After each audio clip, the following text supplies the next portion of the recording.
there are great opportunities. So on this panel, we have colleagues who are investing, who are involved in those 4 sectors that we had mentioned earlier. So the ATMs, as they call them. But there are also enablers. I think in the morning, Governor, you did not talk about the enablers. While we have the ATMs, those are sectors. But we also have the enablers that will power our 10-fold growth strategy, including infrastructure, security, and other sectors of the economy. So for real jobs, certainly the 4, but our key enablers are still open for investment. So I want to start. My name is Engineer Elias A.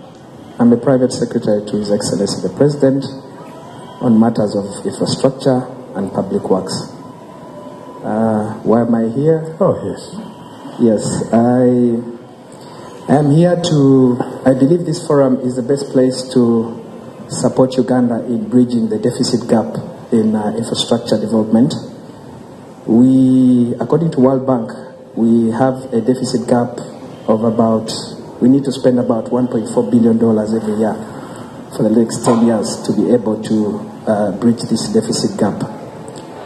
And we believe that the ECAs, the export credit agencies like UKAF, and the investors, the contractors in the UK would help us in bridging this gap. So why I'm here is to share my experience. In addition to that, I sit on the steering committee that supervises Karuma and Isimba. These are the 2 biggest hydropower dams in the country.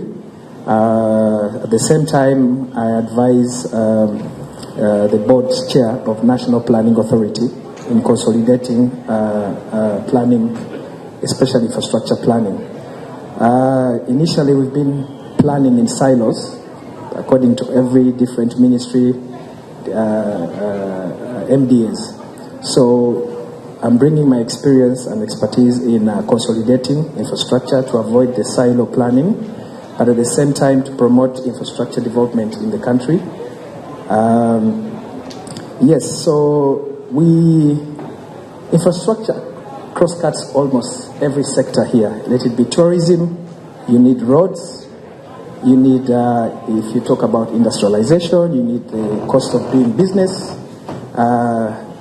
If you look at the cost of, I saw my Honorable Minister here for Trade, every consumable, 60% of the cost is brought up by transport and energy. So if you're consuming a soda, just know that 60% of the cost is the transport and energy costs are embedded in that. So if we bring down the cost of doing business in Uganda, then we shall promote industrialization. If you talk about housing, I saw a couple of people in the housing.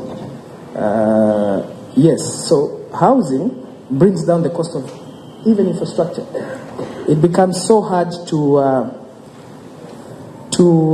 provide power if all houses are scattered. If it's a more planned and gazetted area, if you've been here to a number of neighborhoods in the UK, you'll notice it's easier, first of all, to man security. You just need one person at the gate. If I go to some neighborhoods in Uganda, each household needs a security guard. So not only it cross-cuts across tourism, but also when you mention about issues of the cost of doing business, you will find that my Honorable Minister for Energy has been talking about the interventions that government is putting in, let it be the oil and gas, the last mile in electricity. All these cross-cut in public sector infrastructure. So I'm here to share my experience, but also get some of the challenges that the contractors and investors are facing in appraising their projects. That's why I'm here. Thank you. And I just wanted to give assurance to the ECAs, the investors in this room, that there is goodwill. The President is very deliberate in promoting infrastructure in the country. If you see our budget, I think we service our debt loan. Our debt, a third of our budget is spent on servicing our debt.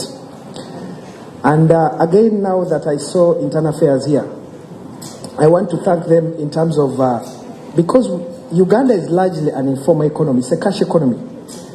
So when it comes, I've been meeting a number of our investors asking me, do you have projects where feasibility studies are ready?